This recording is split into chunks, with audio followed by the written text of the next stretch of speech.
ఈ లక్ష్మీ నరసింహస్వామి నేను యాదగిరిగుట్టకు వచ్చానండి. అయితే దర్శనం చేసుకుందామని వెళ్తున్నాను. మేము మెట్ల దారి నుంచి పైకి వెళ్తున్నాను.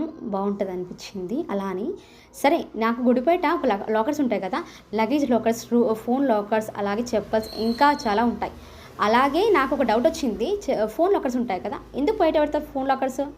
ఫోన్‌ని పైకి తీసుకెళ్ళకూడదు. మనం దర్శనం ప్రశాంతంగా చేసుకోవాలి. అలాంటప్పుడు మనం ఫోన్స్ కింద పెట్టకుండా దర్శనానికి వెళ్ళినా కూడా ఫోన్స్ తీసుకెళ్ళి మనము దేవుడిపై ధ్యాస కంటే కూడా ఫోన్ పైనే ధ్యాస ఎక్కువుందని అర్థమవుతుంది. చంకలోని చంటి బిడ్డనే మర్చిపోతాం కానీ ఫోన్ మర్చిపోవడం. అవునా? అలా తయారయ్యాం మనం ఇప్పుడు. ఇంకొక విషయం ఏంటంటే మనం క్యూ లైన్‌లో ఉంటాం కదా! దర్శనం పైకి వెళ్ళాక. ఆ లైన్‌లో కూడా చాలామంది ఏం చేస్తున్నారంటే ఆ దేవుడిపై స్మరించుకోవట్లేదు. ప్రతి ఒక్కరు ముచ్చట్లు, ఫోన్‌లు లేకపోతే తినడము హ్యాండ్ వాష్ చేసుకోకుండా తీర్థం తీసుకుంటాం, దర్శనం చేసుకుంటాం కదా! మంచిగా దేవుడిపై ఇంత దూరం వచ్చాం. మనకున్న కష్టాలు, ఆపదలు ఏవన్నా ఉంటే తొలగిపోవడానికి దేవుడి దర్శనానికి వచ్చాం. మంచి జరిగితే మనకి మంచి జరిగింది తండ్రి. నాకు నీ దయ వల్ల నాకు ఇది మంచి జరిగింది అని చెప్పుకోవడానికి వచ్చాం. అలాంటప్పుడు దేవుడిని స్మరించుకుంటే ఎంత బావుంటుంది.